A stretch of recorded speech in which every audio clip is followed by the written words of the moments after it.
Elle s'appelle Matilda McQueer et elle est la dernière survivante aux États-Unis de la traite transatlantique des esclaves. Elle a été capturée en Afrique de l'Ouest avec sa mère et sa sœur par l'armée du royaume du Dahomey, puis transportée comme prisonnière au port de Ouidah dans l'actuel Bénin. C'est là que le capitaine américain William Foster les a récupérés et transportés illégalement aux États-Unis à bord d'un navire du nom de Clotilda, le dernier bateau connu à avoir transporté des captifs d'Afrique vers les États-Unis. William Foster transportait à bord de son navire 110 hommes, femmes et enfants enfermés dans la cale du bateau. La mère de Matilda lui a raconté plus tard comment les enfants terrifiés s'accrochaient à leur mère, gémissant pendant des heures dans la cale sombre. Le neveu de celle-ci et le fils d'un voisin qui était aussi capturé dans les mêmes circonstances sont morts pendant le voyage. Matilda n'a que 2 ans lorsqu'elle arrive en Alabama en juillet 1860. Elle appartenait à l'ethnie Yoruba, un peuple présent dans de nombreux pays du continent africain.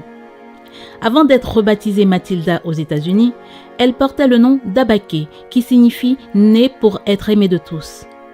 Mais ironie du sort, au lieu d'être aimée de tous, elle sera vendue et asservie et son nom changé comme pour effacer toute trace de son identité. Lorsque les 108 survivants de la traversée sont arrivés à Mobile, en Alabama, la plupart ont été astreints aux travaux forcés dans les plantations locales. Après l'abolition de l'esclavage en 1865, ils se sont regroupés et ont formé une communauté connue sous le nom d'Africatown. Certains de leurs descendants y vivent encore aujourd'hui. À seulement 14 ans, Matilda donne naissance à une petite fille. Le père était un homme blanc. Les circonstances dans lesquelles elle est devenue mère, alors qu'elle n'était qu'une adolescente, restent inconnues. Elle va avoir 2 autres filles métisses pendant cette période.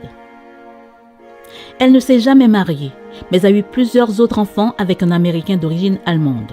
En 1931, elle a fait une demande d'indemnisation pour son enlèvement et son asservissement, mais celle-ci a été rejetée par la justice américaine.